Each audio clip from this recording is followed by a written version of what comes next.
여러분, 혹시 이런 말 들어보셨습니까? 딸 바보 아버지는 세상에서 제일 행복한 사람이다. 맞습니다. 딸이 아버지를 사랑하고 아버지가 딸을 아끼는 그 관계. 세상 어디에도 없는 따뜻함이 있죠. 그런데 오늘 제가 여러분께 들려드릴 이야기는 바로 그 따뜻한 관계가 한순간에 산산조각이 날 뻔했던 이야기입니다. 매달 아버지의 통장으로 들어오는 50만 원. 시집간 딸이 보내주는 그 돈. 아버지는 그걸 자랑으로 삼아 동네 노인정에서 커피를 사고 입이 마르도록 딸 칭찬을 늘어놓았습니다. 그런데 어느 날 낯선 중년 여성 하나가 그 집 마당으로 뛰어들었습니다. 당신 딸이 도둑년인 거 알고나 있었소. 그리고 몇 분 뒤 아버지는 방에서 낡은 통장 하나를 들고 나왔습니다. 그 통장 안에 담긴 내용을 본 순간 난동을 피우던 그 여성은 그 자리에서 아무 말도 하지 못했습니다. 오늘 이 이야기의 끝에서 여러분도 아마 눈물 한 방울쯤은 흘리시게 될 겁니다. 자, 그럼 시작하겠습니다. 경상북도 어느 소도시의 낡은 골목 안쪽 슬레이트 지붕이 얹힌 작은 집 한 채가 있었습니다. 대문도 없이 열린 마당 한편에는 화분 몇 개가 놓여 있었고 장독대 옆에는 낡은 평상이 하나 있었습니다. 여름이면 그 평상 위에 앉아 부채질을 하며 동네 사람들과 이야기를 나누는 사람, 바로 이만복 할아버지였습니다. 72. 농사짓던 손이 이제는 주름만 깊어진 나이. 아내는 10년 전에 먼저 세상을 떠났고 큰아들 내외는 서울에서 산다고 명절에나 얼굴 한번 비추는 게 고작이었습니다. 작은아들은 아예 연락이 끊긴 지 오래였고요. 이만복 할아버지에게는 그런 가족 사이에서 딱 하나 가슴이 따뜻해지는 존재가 있었습니다. 막내딸 이수진. 아버지, 저 왔어요. 명절마다 웃으며 들어오는 딸의 얼굴을 보면 할아버지는 세상 근심이 다 사라지는 것 같았습니다. 딸은 결혼한 지 3년이 지났지만 남편과 함께 아버지 댁에 오면 항상 직접 밥을 차리고 마당을 쓸고 화분에 물을 주고 갔습니다. 수진아, 그냥 쉬다 가면 되는데 왜 이렇게 부산을 떨어? 아버지, 뭐가 어때요? 당연한 거지. 딸은 언제나 그렇게 웃으며 말했습니다. 수진이가 결혼하고 처음 몇 달이 지났을 무렵이었습니다. 어느 날 이만복 할아버지의 통장으로 돈이 입금되었습니다. 50만 원. 할아버지는 처음에는 착오가 났나 싶어서 통장을 몇 번이나 들여다봤습니다. 그러다 핸드폰을 들어 수진에게 전화를 걸었습니다. 수진아, 아버지 통장에 돈이 들어왔는데 이게 뭐냐? 아버지, 제가 보냈어요. 매달 조금씩 드릴게요. 밥은 잘 드시고 계세요? 야, 이 녀석아. 시집간 딸한테 돈 받으면 쓰나. 당장 돌려보내라. 아버지, 저 괜찮아요. 그냥 받으세요. 맛있는 거 사드세요. 할아버지는 그날 통화를 끊고 한참을 마당에 서 있었습니다. 눈물이 나는 건지 웃음이 나는 건지 모를 묘한 감정이 밀려왔습니다. 그 뒤로 매달 빠짐없이 수진에게서 50만 원이 왔습니다. 이만복 할아버지는 그 돈을 받으면서부터 달라졌습니다. 동네 노인정에서는 할아버지가 커피를 사는 날이 많아졌습니다. 예전엔 자기 커피 한 잔도 아끼던 분이 이제는 주변 어르신들 목까지 한 잔씩 돌리는 겁니다. 허허, 이게 다 내 딸내미 덕분이야. 딸이 용돈 보내줘요? 그럼요. 매달 꼬박꼬박. 시집간 딸이 친정아버지한테 용돈 보내는 거 쉬운 일이 아니거든요. 우리 수진이가 얼마나 속이 깊은 아이인지. 노인정 어르신들 사이에서 이만복 할아버지는 그 이후로 복받은 아버지로 통했습니다. 이 씨는 딸 복이 있어. 딸이 최고라니까. 아들보다 낫다고. 할아버지는 그 소리를 들을 때마다 마음이 뿌듯했습니다. 아내가 세상을 떠난 뒤 긴 시간 동안 혼자서 느껴온 외로움이 딸이 보내주는 50만 원 한 장에 조금씩 채워지는 것 같았습니다. 그러던 어느 해 가을이었습니다. 수진에게서 연락이 왔습니다. 목소리가 조금 쉬어 있었습니다. 아버지, 잘 지내시죠? 그럼 잘 지내지. 근데 너 목소리가 왜 그러냐? 감기 걸렸니? 아니요, 아버지. 그냥 요새 좀 피곤해서요. 밥은 먹고 다니냐? 네, 잘 먹고 있어요. 시어머니는 잘 계시고? 네, 잘 계세요. 그 짧은 침묵이 마음에 걸렸지만 할아버지는 별다른 말을 하지 못했습니다. 그저 몸조심해라는 말을 끝으로 전화를 끊었습니다. 전화를 끊고 나서 할아버지는 한참 동안 핸드폰을 내려다봤습니다. 딸의 목소리가 영 마음에 걸렸습니다. 하지만 그 걱정은 오래가지 않았습니다. 며칠 뒤 수진에게서 또 50만 원이 왔으니까요. 할아버지는 그 입금 문자를 보며 혼자 중얼거렸습니다. 수진아, 아버지는 이 돈이 필요한 게 아닌데. 그냥 네 목소리가 건강했으면 좋겠다. 하지만 그 말은 딸에게 전해지지 않았습니다. 할아버지는 그날부터 통장을 한 번씩 꺼내 들여다보는 버릇이 생겼습니다. 그리고 그 옆에 삐뚤빼뚤한 글씨로 무언가를 적기 시작했습니다. 그 내용이 무엇이었는지는 이야기의 끝에서 알게 되실 겁니다. 그렇게 행복한 나날들이 이어지고 있을 것 같았습니다. 하지만 세상에는 그 행복이 사실 얼마나 위태로운 것이었는지를 알게 되는 순간이 갑작스럽게 찾아오기 마련입니다. 그날은 아무런 예고도 없이 왔습니다. 그날은 10월 중순의 평범한 오후였습니다. 이만복 할아버지는 평상에 앉아 볕을 쬐고 있었습니다. 라디오에서는 트로트가 흘러나오고 있었고 옆에는 반쯤 마신 보리차 한 잔이 놓여 있었습니다. 오늘은 날이 참 좋다. 혼자 중얼거리며 눈을 감았을 때였습니다. 쾅, 쾅, 쾅. 대문 쪽에서 요란한 소리가 들렸습니다. 할아버지는 눈을 떠 대문 쪽을 바라봤습니다. 중년의 여성 한 명이 대문도 두드리는 둥 마는 둥 하면서 마당으로 성큼성큼 걸어 들어오고 있었습니다. 얼굴에 분이 잔뜩 올라 있었고 입술은 바들바들 떨리고 있었습니다. 할아버지는 처음에 그 여성이 누군지 몰랐습니다. 한 번 봤나, 두 번 봤나. 수진이 결혼식 날 잠깐 인사를 나눈 사돈, 즉 딸의 시어머니였습니다. 사돈 어른, 웬일로 이쪽에. 할아버지가 자리에서 일어서려는 순간이었습니다. 사돈댁 박 씨는 신발도 벗지 않고 마루로 올라섰습니다. 이 양반 딸 가르친 게 그게 뭐요? 목소리가 골목 끝까지 울릴 정도였습니다. 이만복 할아버지는 당황해서 제대로 서지도 못하고 비틀거렸습니다. 사돈 어른. 무슨 일이요? 당신 딸이 우리 집 돈을 도둑질한 게 무슨 일이냐고요? 네. 우리 아들 통장에서 생활비 계좌에서 매달 돈이 빠져나가고 있었다고요. 그 돈이 어디로 갔는지 아시오? 다 여기로 왔잖소. 당신한테로. 할아버지는 눈앞이 아찔했습니다. 머릿속에서 수진의 얼굴이 스쳐 지나갔습니다. 그게 무슨 말씀을 하시는 겁니까? 무슨 말이긴요? 우리 아들이 통장 내역을 보다가 알게 됐어요. 매달 50만 원씩 이 주소로 이체가 되고 있었어요. 수진 씨가 시댁 생활비 계좌에서 몰래 우리 아들 모르게 저한테도 말 한마디 없이 빼돌린 거라고요. 그 말을 듣는 순간 이만복 할아버지의 가슴 안에서 무언가가 조용히 무너져 내렸습니다.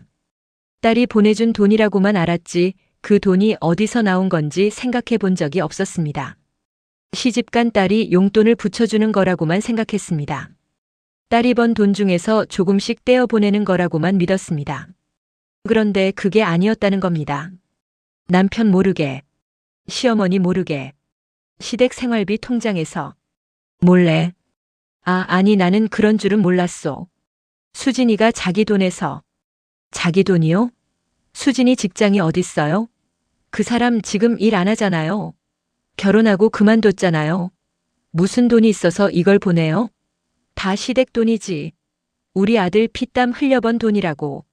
박 씨는 그 자리에서 멈추지 않았습니다. 거실 안으로 성큼 들어서더니 탁자를 손바닥으로 탁탁 두드리며 소리를 질렀습니다. 지금 당장 그동안 빼간 돈 다 내놓으시오. 우리 아들이 얼마나 혈압이 올랐는지 알아요? 수진이가 지금 우리 집에서 쫓겨나기 일보 직전이라고요. 말을 하셔야 할 것 아닙니까? 딸을 그따위로 가르쳐 놓고 딸이 보내주는 도둑질 돈 받아먹고 노인정에서 커피나 사고 다녔다는 거요. 그 말 한마디가 이만복 할아버지의 가슴을 칼처럼 베었습니다. 도둑질 돈, 커피나 사고, 노인정에서 뿌듯하게 딸 자랑을 하던 자신의 모습이 갑자기 너무나 부끄러워졌습니다. 할아버지는 아무 말도 할 수 없었습니다. 박 씨는 한참 동안 더 목소리를 높이며 난동을 이어갔습니다. 탁자 위에 물건이 바닥으로 떨어졌고 거실 한쪽에 있던 화분이 밀려 흙이 쏟아졌습니다. 이만복 할아버지는 그 자리에 그저 서 있었습니다. 등이 굽어 있었고 두 손이 떨렸습니다. 노인 한 명이 온갖 소리를 듣고 서 있는 그 광경은 차마 눈뜨고 보기 어려운 것이었습니다. 그때 이만복 할아버지가 천천히 방으로 들어갔습니다. 박 씨는 계속 소리를 치고 있었습니다. 그런데 잠시 뒤 할아버지가 방에서 무언가를 들고 나왔습니다. 낡고 너덜너덜한 종이 통장 하나. 할아버지는 그것을 박 씨가 서 있는 탁자 위에 조용히 그러나 툭 내려놓았습니다. 이게 뭐요? 박 씨의 목소리가 처음으로 조금 낮아졌습니다. 한번 펼쳐보시오. 할아버지의 목소리는 낮고 떨렸지만 그 안에 단단한 무언가가 있었습니다. 박 씨는 통장을 집어들었습니다. 처음에는 그게 단순한 입출금 통장인 줄 알았습니다. 그런데 첫 장을 넘기는 순간 박 씨는 손이 멈췄습니다. 통장 안에는 수진이 보내온 돈이 단 한 푼도 쓰이지 않은 채 고스란히 쌓여 있었습니다. 첫 달 50만 원, 두 번째 달 50만 원, 세 번째 달 50만 원. 한 번도 출금된 흔적이 없었습니다. 이게 이 돈을 안 쓴 거요? 박 씨가 의아한 표정으로 할아버지를 올려다봤습니다. 그렇소. 왜요? 그냥 두었소. 그런데 더 놀라운 건 따로 있었습니다. 통장의 각입금 내역 옆에는 삐뚤빼뚤하고 어눌한 글씨체로 메모들이 적혀 있었습니다. 박 씨는 눈을 좁히며 그 글씨들을 읽기 시작했습니다. 3월 5일 입금 내역. 우리 딸 목소리가 너무 쉬었네. 이 돈은 나중에 애비가 약값으로 돌려줄게. 수진아, 몸 좀 챙겨라. 4월 10일 입금 내역. 오늘 수진이한테 전화했는데 목소리가 밝았다. 다행이다. 이 돈은 건드리지 말자. 수진이 비상금 해주자. 5월 15일 입금 내역. 어버이날이라고 편의점 상품권이랑 같이 왔다. 편의점 상품권은 고맙게 썼다. 돈은 또 그냥 두어야겠다. 6월 10일 입금 내역. 이번 달에 시댁 제삿날 있었지. 수진이 얼마나 힘들었을까. 이 돈은 네 비상금이다. 어려울 때 쓰거라. 7월 18일 입금 내역. 수진이가 요새 연락이 좀 뜸하다. 바쁜가 보다. 보고 싶구나. 이 돈은 수진이가 나중에 도로 가져가야 한다. 8월 23일 입금 내역. 딸이 행복하면 됐다. 이 돈은 몰라. 내가 쓸 수가 없다. 박 씨는 통장을 읽던 손을 멈추지 못했습니다. 한 장, 두 장, 세 장. 입금 내역마다 삐뚤빼뚤하게 적힌 할아버지의 글씨가 이어졌습니다. 어떤 메모는 너무 작게 써서 알아보기가 힘들었고 어떤 메모는 글씨가 쓰다가 번진 것처럼 번들거렸습니다. 눈물이 떨어진 자국인지는 알 수 없었습니다. 이만복 할아버지는 그 통장에 딸이 보내온 돈을 한 푼도 쓰지 않았습니다. 그 이유를 할아버지는 오늘 박 씨에게 처음으로 말했습니다. 수진이가 처음에 돈을 보내왔을 때 나는 거절했어. 그런데 아이가 계속 보내더군요. 그래서 생각을 했어. 이 돈을 내가 써도 되는 돈인지. 시집간 딸이 친정아버지한테 돈을 보낸다는 게 보통 일이 아니지 않소. 딸이 시댁에서 넉넉하게 살면서 남은 돈을 보내는 거라면야 고맙게 받겠는데 수진이 목소리가 항상 영 아니었소. 피곤해 보이고 쉰 목소리가 나고 전화할 때마다 어딘가 숨기는 게 있는 것 같고. 박 씨는 아무 말도 하지 않았습니다. 그래서 나는 이 돈이 행복한 딸이 보내는 돈이 아닌 것 같다는 걸 알았소. 뭔가 마음이 답답하고 어디 기댈 곳이 없어서 아버지한테라도 뭔가를 하고 싶었던 게 아닌가 싶어서. 할아버지는 잠시 말을 멈췄습니다. 그래서 못 썼소. 이 돈은 내 딸이 얼마나 힘들었는지를 보여주는 것 같아서. 그 말이 끝나고 거실 안에 잠시 무거운 침묵이 흘렀습니다. 박 씨는 통장을 꽉 쥔 채 얼굴을 들지 못했습니다. 그때 이만복 할아버지가 자리에 앉으며 천천히 말을 이었습니다. 내 딸이 잘못한 건 맞소.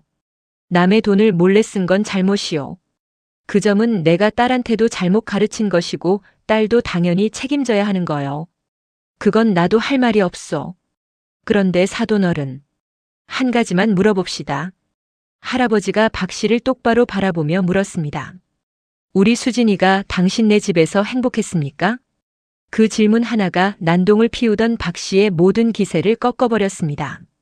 박 씨는 한동안 아무 말도 하지 못했습니다. 통장을 내려다보다가 탁자를 내려다보다가 결국 눈을 감았습니다. 이만복 할아버지는 그녀를 재촉하지 않았습니다. 그저 조용히 앉아서 기다렸습니다. 박 씨 자신도 알고 있었을 겁니다. 며느리 수진이가 그 집에서 쉽지 않았다는 것을, 박 씨 자신이 어떤 사람이었는지를. 박 씨는 젊은 시절부터 목소리가 크고 성격이 강한 사람이었습니다. 집안에서 자신의 말이 곧 법이었고 며느리도 예외가 아니었습니다. 수진이가 처음 결혼해서 들어왔을 때 박 씨는 그녀에게 기대하는 것들이 많았습니다. 요리, 청소, 시댁 행사 참여, 남편 뒷바라지. 그 어느 것 하나도 허투루 여기지 않았습니다. 수진이는 결혼 전에 회사에 다니고 있었습니다. 하지만 결혼 직후 박 씨는 슬그머니 한마디를 했습니다. 요즘 맞벌이 부부들도 많지만 우리 집은 아들이 충분히 버니까 수진 씨는 집을 좀 잘 돌봐줬으면 해요. 수진이는 그 말에 아무 말도 하지 못했습니다. 그리고 얼마 지나지 않아 직장을 그만뒀습니다. 직장을 그만둔 뒤부터 수진이의 생활은 바뀌었습니다. 남편이 벌어오는 돈으로 살림을 꾸리는 생활. 자신의 카드는 있지만 쓸 때마다 눈치가 보이는 생활. 친정에 선물 하나 보내려고 해도 남편에게 말해야 하고 용돈 하나 받으려면 손을 벌려야 하는 생활. 수진이는 그 생활이 처음에는 견딜 수 있었습니다. 하지만 시간이 지날수록 그 견딤이 점점 힘들어졌습니다. 명절에 친정에 갈 때도 눈치를 봐야 했고 친정아버지에게 전화 한 통 하는 것도 눈치가 보였습니다. 시어머니 박 씨는 며느리가 친정 식구들과 통화하는 것을 달갑게 여기지 않는 사람이었으니까요. 결혼했으면 시댁이 가족이지 친정은 남의 집이에요. 박 씨는 한 번은 그런 말을 했습니다. 그 말이 수진이의 가슴에 모처럼 박혔습니다. 그런 상황에서 수진이가 택한 방법이 바로 그 50만 원이었습니다. 남편의 통장에서 남편도 모르게, 시어머니도 모르게 매달 아버지에게 조금씩 보내는 것. 그게 수진이에게는 일종의 숨구멍이었습니다. 아버지, 나 여기서 살아있어요. 나 아직 아버지 딸이에요. 나 아버지 기억하고 있어요. 그 작은 송금이 수진이에게는 자신이 아직 존재한다는 확인이었습니다. 물론 그 방법이 옳았다고는 할 수 없습니다. 남의 돈을 허락 없이 쓴 것. 그건 잘못입니다.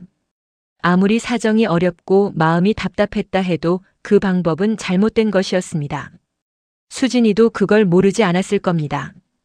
들킬까봐 두려웠을 테고 죄책감도 있었을 겁니다. 그런데도 멈추지 못했습니다. 왜일까요? 그게 수진이가 자신을 붙잡을 수 있는 유일한 방법이었기 때문입니다. 시댁이라는 낯선 공간 안에서 점점 희미해지는 자신을 붙잡기 위해서, 아버지라는 존재를 놓지 않기 위해서. 이만복 할아버지는 박 씨를 바라보며 말을 이었습니다. 사돈어른, 나는 우리 수진이한테 화가 나오. 이렇게 해서는 안 된다고 가르쳤어야 했는데 못 가르친 거 맞소. 그 책임은 내가 져야 하오. 그런데 사돈어른도 한번 생각해 보시오. 딸이 시댁 생활비를 훔쳐서라도 친정아버지한테 연락을 유지하려 했다면 그건 단순히 돈 문제가 아니오. 그 아이가 얼마나 외롭고 무서웠으면 그런 선택을 했겠소. 박 씨의 눈가가 붉어졌습니다. 나는 그 통장을 보면서 딸이 나한테 보내온 건 돈이 아니라 구조 신호였다는 걸 알았소. 아버지, 나 여기 있어요. 나 아직 괜찮아요. 나 당신 딸이에요. 그걸 말하고 싶었던 거요. 할아버지의 목소리가 조금씩 떨렸습니다.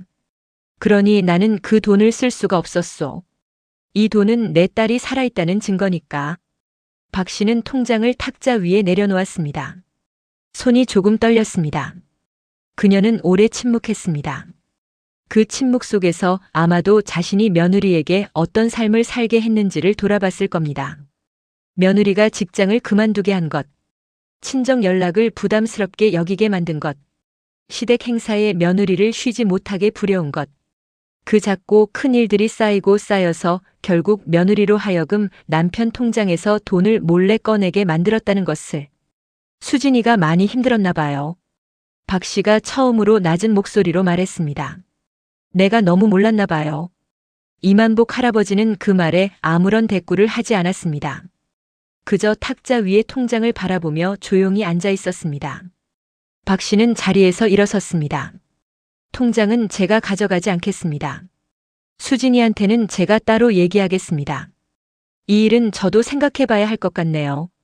박 씨는 처음 들어올 때와는 전혀 다른 발걸음으로 마당을 걸어 나갔습니다. 기세등등하게 들어온 걸음이 아니라 어딘가 무거운 것을 안고 걷는 사람의 걸음이었습니다. 마당 대문을 나서는 그녀의 뒷모습을 바라보며 이만복 할아버지는 긴 숨을 내쉬었습니다. 그리고 천천히 핸드폰을 꺼내 들었습니다. 수진에게 전화를 걸었습니다.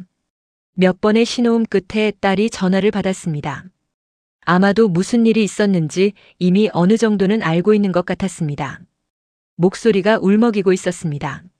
아버지. 이만복 할아버지는 잠시 말을 못했습니다. 그리고 나직이 물었습니다. 우리 딸 밥은 먹었니? 그 목소리에는 원망도 꾸짖음도 없었습니다. 그저 깊고 고요한 슬픔이 배어 있었습니다. 아버지는 딸이 잘못을 저질렀다는 걸 알고 있었습니다.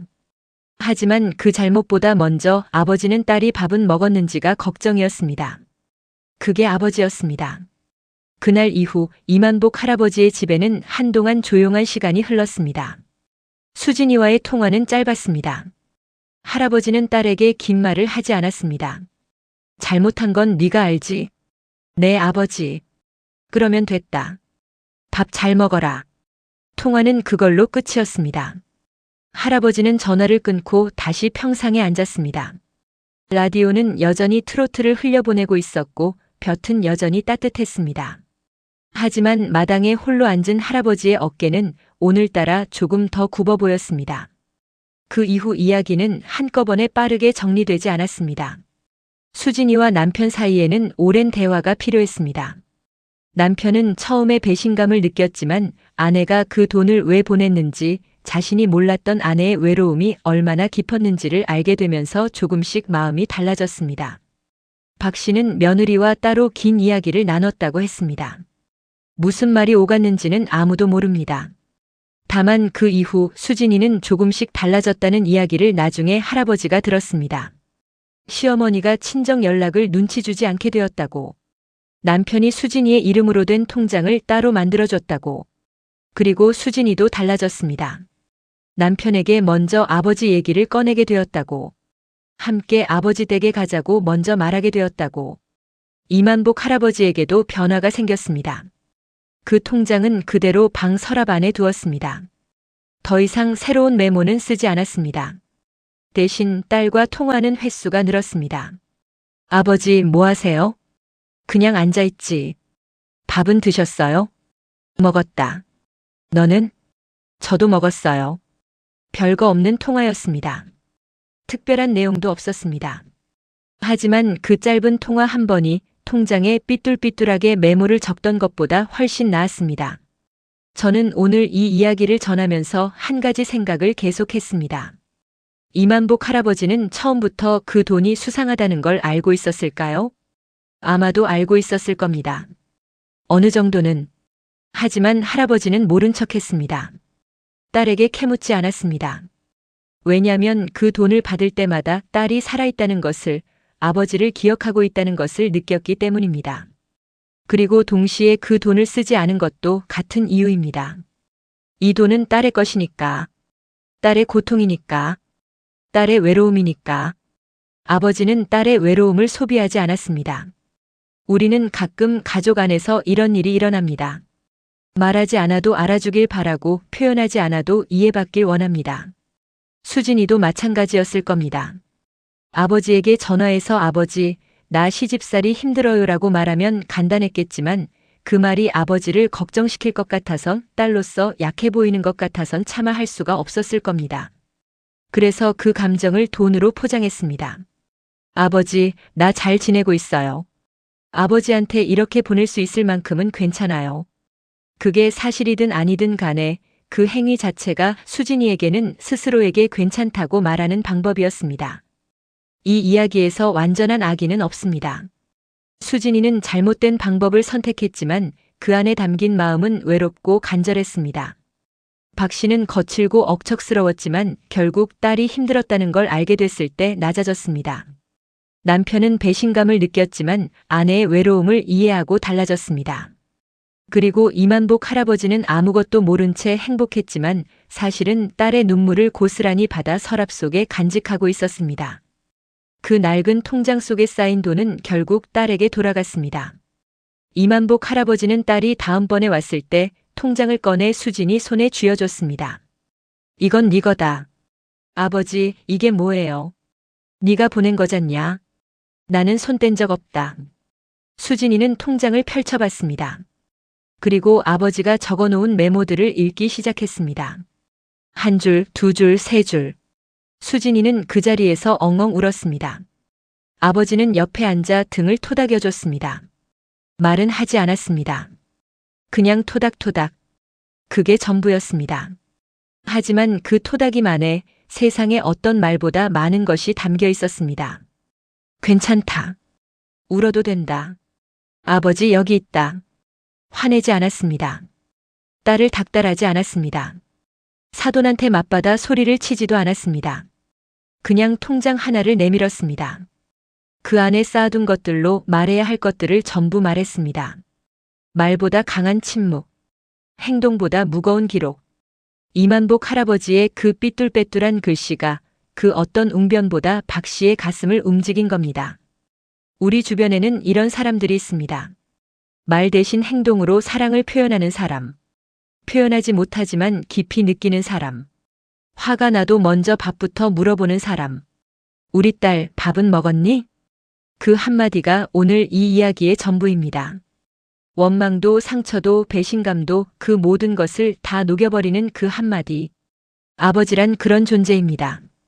자식이 아무리 잘못을 해도 가장 먼저 걱정하는 건 밥이고 몸이고 안녕입니다.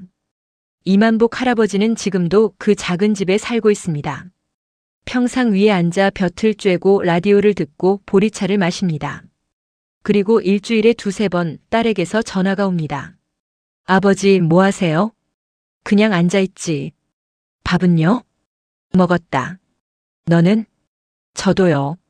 그 짧은 통화 한 번이 이제 할아버지의 가장 큰 행복입니다. 노인정에서 커피를 사며 딸 자랑을 하는 것보다, 통장에 메모를 적는 것보다, 그냥 딸 목소리를 듣는 것. 그게 제일이었습니다. 그 낡은 통장은 지금 어디에 있을까요? 수진이가 가져갔다고 합니다. 그리고 수진이는 그 통장을 버리지 않았다고 합니다. 아버지가 적어놓은 삐뚤빼뚤한 글씨들을 아직도 가끔 꺼내 읽는다고 합니다. 특히 힘들고 지칠 때. 6월 10일 시댁 제사 지내고 힘들었지? 이 돈은 네 비상금이다. 그 글씨를 읽으면 수진이는 아직도 운다고 합니다. 아버지가 다 알고 있었다는 것을, 다 알면서도 아무 말 안 했다는 것을, 그리고 다 알면서도 가장 먼저 물어본 게 밥이었다는 것을. 오늘 이야기 어떠셨나요? 저는 이 이야기를 준비하면서 부모님께 전화 한 통을 드렸습니다. 밥은 먹었어요? 그 한마디를 드리고 싶어서요. 여러분도 오늘 하루 가까운 사람에게 그 말 한마디 해보시는 건 어떨까요? 밥은 먹었어? 그게 사랑의 시작입니다. 오늘 영상 함께 해주셔서 진심으로 감사합니다. 아직 구독과 좋아요 안 누르신 분들 지금이라도 눌러주시면 정말 큰 힘이 됩니다. 다음 이야기에서 또 뵙겠습니다. 감사합니다.